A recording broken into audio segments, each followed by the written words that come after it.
adalah hari perkabungan.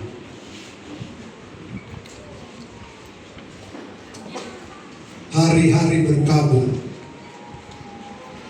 Jadi hari ini seluruh umat Kristiani sedang berkabung oleh kematian Tuhan kita, yaitu Yesus Kristus yang menjadi Tuhan dan Juru Selamat. Nah, saudara yang dikasih Tuhan, kita harus tahu Jumat Agung dengan Paskah. Paskah adalah kebangkitan Yesus. Dahulu bangsa Israel ketika mereka diselamatkan, dilepaskan, maka ada mereka katakan Pesa, artinya penyelamatan. Dan oleh karena itu saudaraku, hari ini kita akan peringati adalah Jumat Agung kematian Yesus. Dan kalau kita peringati perkabungan itu, tentu sekali pujian pun tidak ada sorak-sorai. Hanya penyembahan, merenung betapa dalamnya kasih Tuhan bagi setiap kehidupan kita, saudaraku yang dikasih Tuhan. Nah, saudara-saudara yang dikasihi oleh Tuhan, 3 tahun Yesus mempersiapkan diri. 3,5 tahun Yesus menyampaikan kabar sukacita. 30 keping perak Yesus dikhianati. 3 kilometer Yesus pikul salib. 3 paku ditancapkan di tubuhnya. 3 liter darah tercurah dari tubuh Yesus. 3 hari Yesus ada dalam kematian. Dan pada hari ini saudaraku, ada 3 hal kata yang disampaikan oleh Yesus bagi saudara dan bagi saya. Adalah aku mengasihi kamu. Ketika Yesus mengasihi kita, saudaraku, betapa besar pengorbanannya di kayu salib buat saudara dan bagi saya. Itu yang kita renungkan hari ini adalah Jumat Agung kematian Yesus, bahwa Yesus memberikan nyawanya, darahnya, tubuhnya hanya untuk saudara dan saya. Untuk itu saudaraku, mari kita perhatikan firman Tuhan hari ini yang menjadi menguatkan kita, mengajar kita di dalam kematian Tuhan Yesus, saudaraku. Firman Tuhan yang kita perhatikan adalah 2 Korintus 5 ayat 15 sampai 21. 2 Korintus 5 ayat 15 sampai 21. Kita akan perhatikan firman Tuhan ini, dan kita mau sama-sama perhatikan, dan kita mau secara sponsori untuk membacakan firman Tuhan. Kami akan bacakan ayat kanjeng, nanti Bapak Ibu Saudaraku ayat genap dan seterusnya. 2 Korintus 5 ayat 15 sampai 21, demikian firman Tuhan. Dan Kristus telah mati untuk semua orang, supaya mereka yang hidup tidak lagi hidup untuk dirinya sendiri, tetapi untuk Dia yang telah mati dan telah dibangkitkan untuk mereka. Sebab itu kami tidak lagi menilai seorang juga bentuk ukuran manusia. Dan jika kami pernah menilai Kristus menurut ukuran manusia, sekarang kami tidak lagi menilai Dia. Jadi siapa yang ada di dalam Kristus, ia adalah ciptaan baru. Yang lama sudah berlalu, sesungguhnya yang baru sudah datang. Dan semuanya ini dari Allah, yang dengan perantaraan Kristus telah mendamaikan kita dengan dirinya, dan yang telah mempercayakan pelayanan pendamaian itu kepada kami. Sebab Allah mendamaikan dunia dengan dirinya oleh Kristus, dengan tidak memperhitungkan pelanggaran mereka. Ia tidak mempercayakan berita penderitaan, saya ulangi, ia telah mempercayakan berita pendamaian itu kepada kami.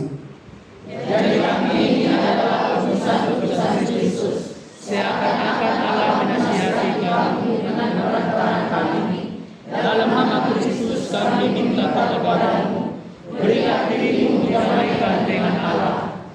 Kita akan sama-sama baca ayat 21, 1, 2, 3. Dia yang telah mengenal dosa dibuatnya menjadi dosa karena kita, supaya dalam Dia Kita dibenarkan oleh Allah. Puji Tuhan. Haleluya. Nah, saudara-saudara yang dikasih Tuhan, jikalau umur saudara ada yang 30, ada yang 40, ada yang 25, tentu sekali saudara kalau 25 mungkin sudah 20 tahun atau 15 tahun saudara mengikuti perjamuan kudus atau Jumat Agung. Kalau umur saudara 40, paling tidak 30 tahun saudara sudah mengikuti Jumat Agung. Kalau saudara 40, paling tidak 30 tahun saudara sudah mengikuti Jumat Agung. Kalau saudara 50 atau 60, mungkin saudara sudah 50 kali mengikuti merayakan Jumat Agung. Namun saudara-saudara, apakah itu hanya demikian? Tentu sekali saudara-saudara yang dikasih Tuhan. Lalu timbul pertanyaan bagi kita, saudaraku yang dikasih Tuhan, apa arti akan kematian Kristus bagi kita? Apa makna kematian Yesus bagi kehidupan kita? Sehingga tema kita hari ini, makna kematian Kristus bagi kita. Nah, saudara-saudara yang dikasih Tuhan, dalam hari ini perayaan atau memperingati kematian Tuhan ini, dari teks firman Tuhan ini ada 3 hal yang mau kita perhatikan. Makna kematian Yesus bagi saudara dan saya. Yang pertama, saudaraku, agar kita hidup untuk Kristus. Itu makna yang pertama. Agar saudara hidup untuk Kristus. Agar saya hidup untuk Kristus. Agar gereja hidup untuk Kristus. Itu makna yang pertama kematian Yesus. Sehingga dikatakan dalam ayat 15 ini, dan Kristus telah mati untuk semua orang supaya mereka hidup, tidak lagi hidup untuk dirinya sendiri, tetapi untuk Dia yang telah mati dan telah dibangkitkan untuk mereka.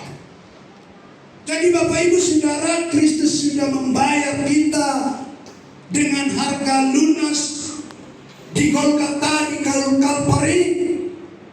Dia mencurahkan darahnya, Dia memberikan nyawanya bagi saudara, bagi saya.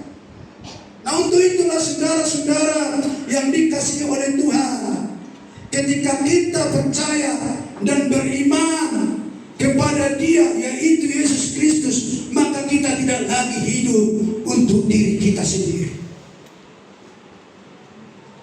Maka kita tidak bekerja lagi untuk diri kita sendiri. Tetapi Tuhan mau, saudaraku, kita hidup untuk Yesus Kristus. Saudara dan saya bekerja untuk Yesus Kristus. Dan hari ini saudara dan saya ada di dalam rumah Tuhan, memperingati kematiannya hanya untuk Kristus. Bukan supaya kita dilihat oleh orang pada Jumat Agung datang ke gereja dengan pakaian yang hitam, melambangkan perkabungan. Tidak, saudara.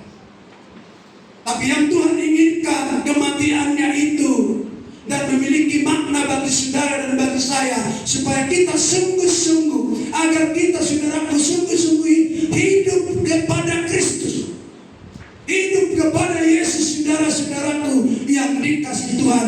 Maka kita tidak lagi hidup untuk diri kita sendiri, kita tidak lagi hidup membangun kerajaan kita sendiri, tetapi kita saudara-saudaraku membangun kerajaan Allah, membangun kerajaan Kristus. Itulah makna yang terutama bagi setiap kehidupan kita. Dan ini mau kita maknai Jumat Agung itu dalam setiap kehidupan kita. Saya sudah ditebus oleh darah Yesus, maka saya akan membangun kerajaan Kristus. Maka saya akan hidup hanya untuk Kristus, saudara. Dan itu adalah, saudaraku, adalah suatu motivasi dari setiap kehidupan kita, melakukan segala sesuatu untuk Kristus, bekerja untuk Kristus, berbicara untuk Kristus, melayani untuk Kristus. Dan kita hari ini datang sini, tempat ini, di rumah ini adalah untuk melayani Kristus, saudara-saudaraku. Itu yang menjadi motivasi kita hidup melayani Kristus. Kita melakukan sesuatu untuk melayani Kristus. Artinya saudara-saudara, kita ini tidak lagi membangun kerajaan kita sendiri. Kita tidak lagi membangun, saudaraku, kepentingan kita sendiri. Kita tidak lagi melakukan kemuliaan kita sendiri. Tetapi sungguh-sungguh, saudaraku, kita lakukan segala sesuatu itu untuk kemuliaan Tuhan. Haleluya. Orientasinya, saudaraku, yang dikasih Tuhan, kita mulai berpikir, apa yang harus saya buat pekerjaan untuk Tuhan? Apa yang harus saya buat untuk kemuliaan nama Yesus Kristus? Apa yang harus saya lakukan demi kejayaan kerajaan Kristus? Ini mulai kita berpikir, menjadi orientasi di dalam setiap kehidupan kita, saudara-saudaraku yang dikasih Tuhan. Jadi apapun kesibukan kita, maka kita harus, saudaraku, memberikan waktu, memberikan ruang untuk saudara-saudaraku yang dikasih Tuhan melayani Yesus. Sesibuk apapun kita, saudaraku, kita berikan waktu kita berikan ruang untuk melayani Yesus. Sebab kenapa, saudaraku yang dikasih Tuhan? Agar kita hidup untuk Kristus. Maka ketika kita berikan waktu kita kepada Kristus, maka di sana, saudaraku, kita sungguh-sungguh menjadi hidup untuk Kristus, saudara-saudaraku yang dikasih Tuhan. Maka kita lihat ada banyak orang di air sama ini yang walaupun dia sudah merayakan Paskah itu, sudah merayakan Jumat Agung itu, ada banyak orang, saudaraku, menjadi skeptis atau alergi untuk pelayanan Tuhan. Dia sudah datang Jumat Agung dan dia sudah rasakan betapa baiknya Tuhan, betapa mulianya pengorbanan Tuhan, betapa banyaknya pertolongan Tuhan.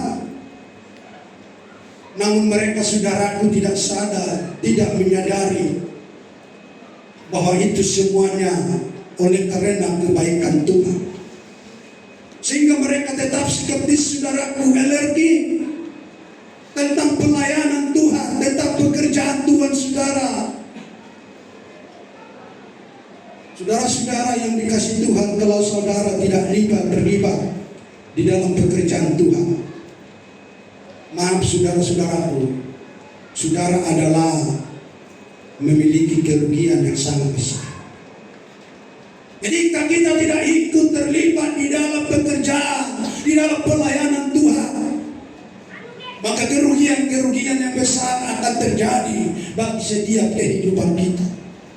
Kerugian-kerugian besar akan Anda rasakan ketika Anda atau kita saudara tidak ikut terlibat untuk pelayanan Tuhan.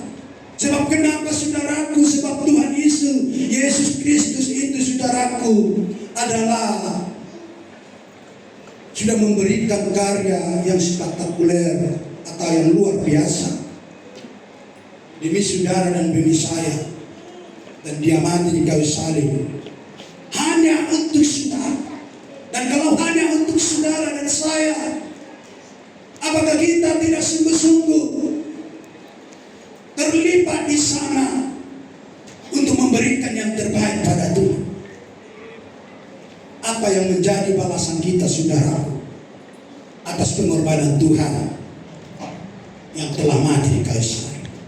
Nah, untuk itulah saudaraku, firman ini mengingatkan saudara, mengingatkan saya, ketika Kristus telah mati untuk semua orang, supaya kita saudara-saudaraku tidak lagi hidup untuk diri kita sendiri, tetapi untuk Yesus yang telah mati dan telah dibangkitkan untuk saudara dan saya.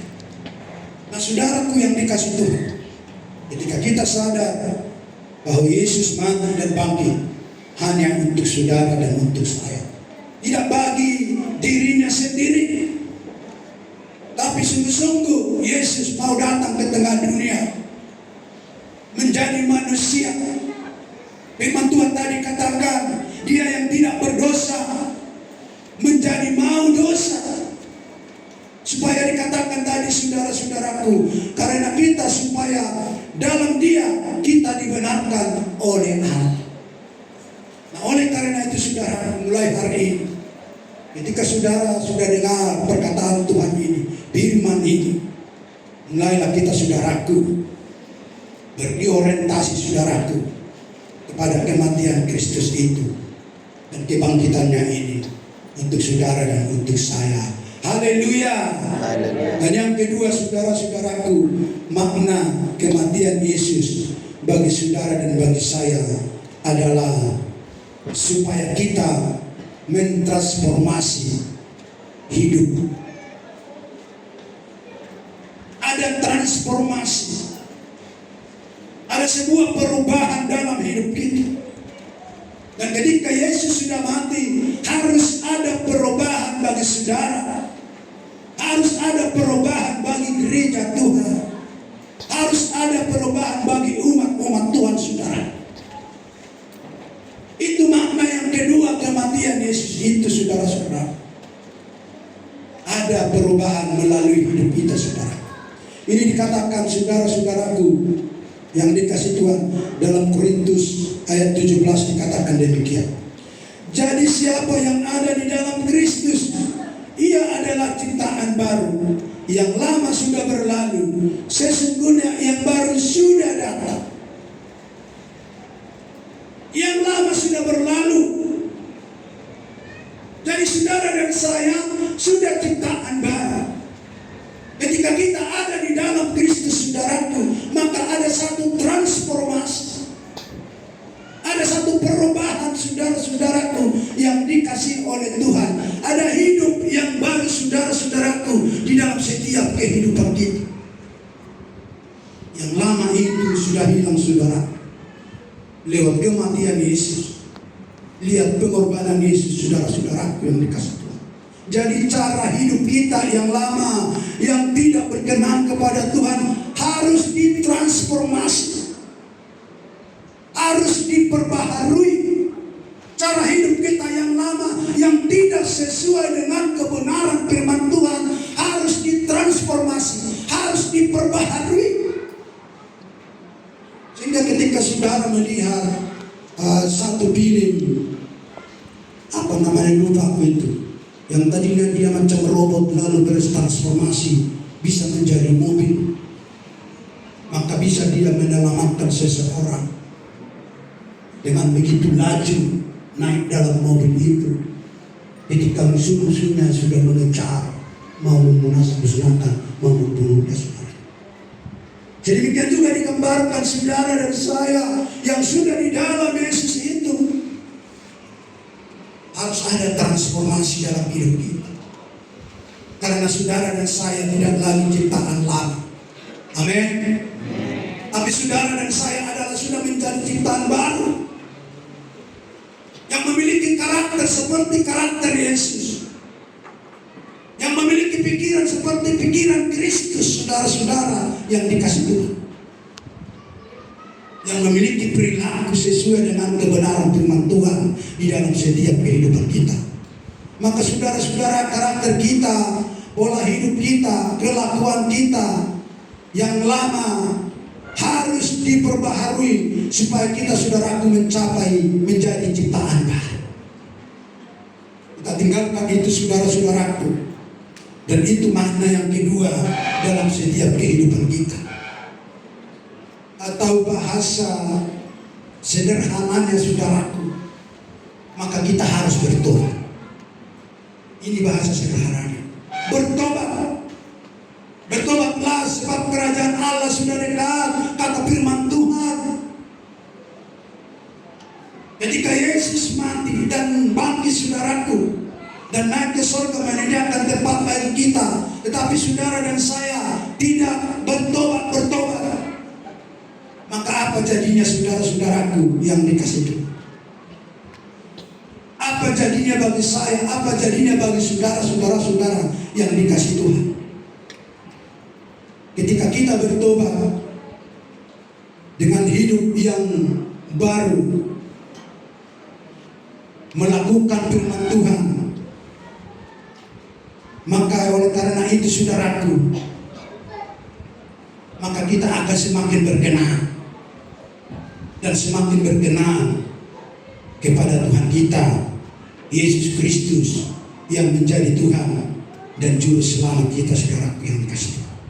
Artinya kita mau bertobat dari tabiat-tabiat lama. Kita bertobat dari kata-kata yang lama. Kita bertobat dari cara pikir kita yang lama. Kita bertobat dari pandangan kita yang lama, yang tidak sesuai dengan kebenaran firman Tuhan. Maka itu harus kita tinggalkan. Dan kita mau datang dengan hal yang baru yang Tuhan berikan bagi setiap kehidupan kita, saudara-saudara yang dikasih Tuhan. Dengan kata lain, kita mau mengintrospeksi setiap kehidupan kita, saudara-saudaraku yang dikasih Tuhan. Apakah saya layak menjadi anak-anak Tuhan? Apakah saya layak menjadi pelayan Tuhan? Apakah saya layak menjadi anak-anak Tuhan? Ini menjadi satu introspeksi di dalam setiap hidup kita. Maka oleh karena itu, saudaraku, supaya kita menjadi hidup yang baru ini, mari kita mengintrospeksi diri kita. Dan kalau hal lama ini kita masih tetap ada di dalam sesuai atau tidak sesuai dengan firman Tuhan, mari kita berubah dan mari kita tinggalkan supaya kita berkenan kepada Tuhan kita, Yesus Kristus. Haleluya. Dan hal yang ketiga, saudaraku yang dikasih Tuhan, makna kematian Yesus bagi saudara dan bagi saya mendamaikan kita dengan Allah. Mendamaikan saudara dengan Allah, mendamaikan saya dengan Allah. Sebab kenapa, saudara-saudaraku yang dikasih Tuhan, kalau kita berusaha di tengah-tengah dunia ini tidak berdamai dengan Allah, maka saudara-saudaraku pasti usaha apapun yang kita lakukan akan menjadi sia-sia, saudara-saudaraku. Sehingga dikatakan dalam 2 Korintus 5 ayat 18 sampai 21 ini. Dan semuanya ini dari Allah yang dengan perantaraan Kristus telah mendamaikan kita dengan dirinya, dan yang telah mempercayakan pelayanan perdamaian itu kepada kami.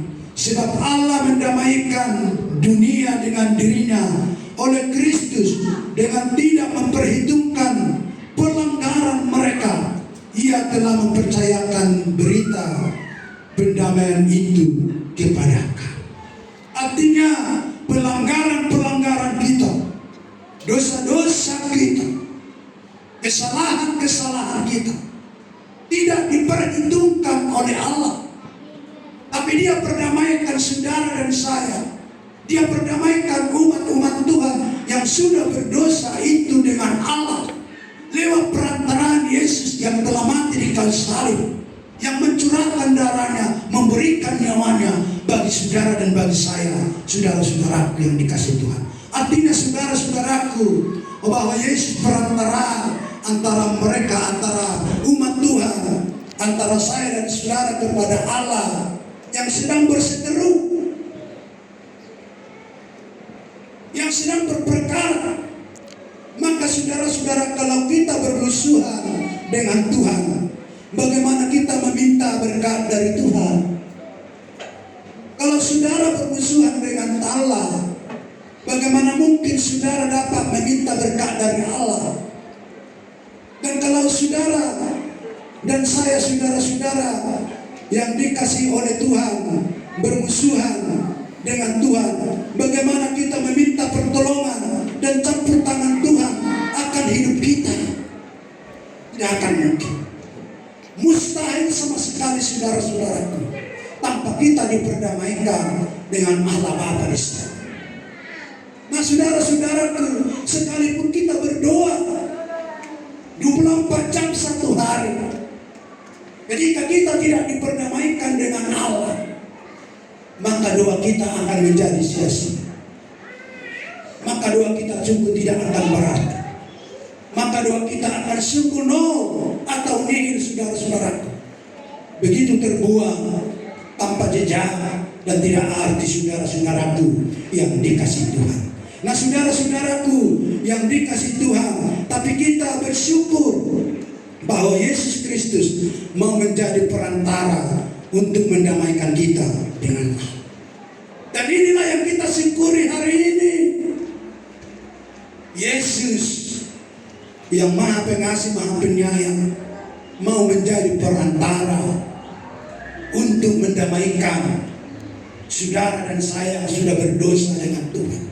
Supaya apa saudaraku? Supaya kembali Allah menyatakan kasih-Nya bagi saudara dan bagi saya. Allah kembali menyatakan kasih-Nya bagi dunia ini. Allah kembali menyatakan cintanya bagi umat-umatnya yang sedang di dalam masalah, yang sedang di dalam persoalan, di dalam segala kesusahan, saudara-saudaraku. Sehingga ketika kita beriman kepada Kristus, maka kita mengalami namanya peace God.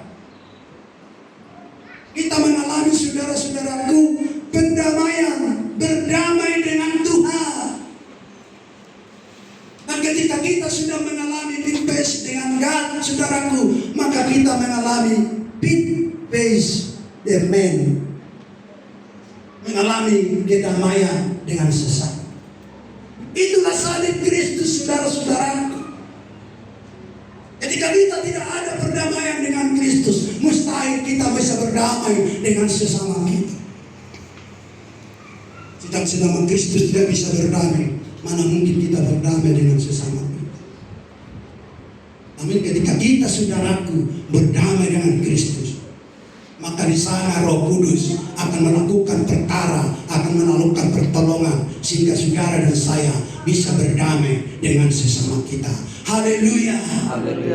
Nah saudara-saudara yang dikasihi oleh Tuhan, bahwa kita hari ini mau diperdamaikan oleh Yesus dengan Allah kita, lalu kita berdamai dengan Kristus saudaraku, sehingga kita bisa berdamai dengan sesama kita.